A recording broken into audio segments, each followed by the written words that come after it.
心想事成第21條法則，好好把握，美夢將成真。宇宙嘅寶庫就喺你心入邊，只要你從中揾到寶物，緊緊咁捉住佢，咁之後呢啲寶物就會變成真，歸你所有。尋寶唔一定要喺古墓遺跡，首先你可以喺自己嘅心目中揾一揾。不過你想要嘅寶物，你真正想要嘅係咩呢？係唔係訂婚鑽戒呢？如果係，首先你必須想象自己手上戴着鑽戒嘅影像。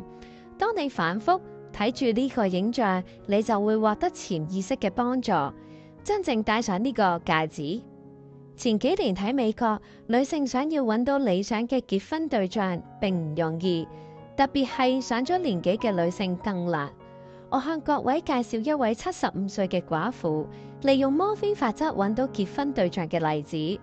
呢位老婦人不斷對自己講：我係對方所盼望嘅，我已經同一位溫柔體貼嘅男仔結婚啦，過住幸福嘅生活。冇幾耐，佢心目中產生咗一股暖流，真實嘅感受自己被愛，並且結婚。佢開始咁樣祈禱之後，過咗半個月，有人介紹佢認識十字路口一間藥房嘅老人家。呢位老人家對人親切體貼，宗教信仰虔誠，彼此交往咗唔夠1星期，75歲嘅婦人就獲得到一隻真正嘅鑽石戒指啦。換句話說，佢接受咗對方嘅求婚。實際上，佢喺接受真正嘅鑽石戒指之前，早已經喺佢自己心目中睇到啦。如果你有所要求，你必須喺你心目中發現佢。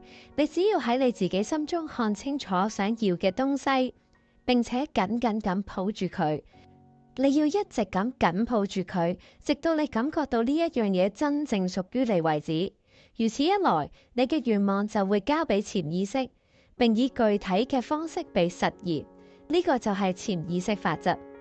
圓夢小語，我所設定的目標都是明確的、具體的。